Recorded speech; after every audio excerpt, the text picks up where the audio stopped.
हाफिजाबाद में वज़ीर-ए-आज़म पाकिस्तान इमरान खान की आमद पर अपने मसाइल के बारे में गुफ्तगू करते हुए कहा,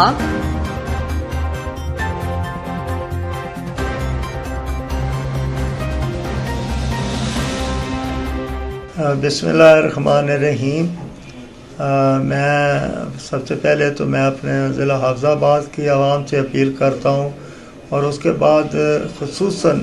सिटी हाफिजाबाद की आवाम से अपील करता हूँ कि 7 तारीख 12 बजे इमरान खान स्टेडियम हाफिजाबाद में आ रहे हैं और क्योंकि हमने पहले इमरान खान का साथ दिया और अल्लाह के फजल से वज़ीर-ए-आज़म बना,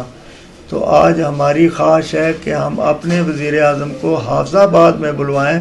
ताकि पहले कभी भी कोई वज़ीर-ए-आज़म होते हुए हाफिजाबाद में नहीं आया, तो ये पहला वज़ीर-ए-आज़म होगा जो हाफिजाबाद सिटी में आया होगा। कौलो तारड़ तो बहुत जाते थे, हाफिजाबाद में कोई नहीं आया। तो अब हमारी ख्वाहिश है कि अगर अवाम जौक दर जौक इस जलसे में आएंगे तो हमारे शहर की बेहतरी के लिए हाफिजाबाद इंशाअल्लाह 7 अरब रुपए की हाफिजाबाद साइंस एंड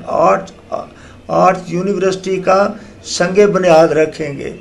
और अल्लाह के फजल से 400 बेड हॉस्पिटल का ऐलान करेंगे और हाफिजाबाद अंडरपास के लिए ऐलान करेंगे और हाफिजाबाद ज़िला हाफिजाबाद की सड़कें जो टूटी फूटी हैं, सूखे की Hafizabad road, Alipur road, Hafizabad Khanqah Dogra road, उनका हम मुतालबा करेंगे। फ्लड प्रोटेक्शन बंद का मुतालबा करेंगे।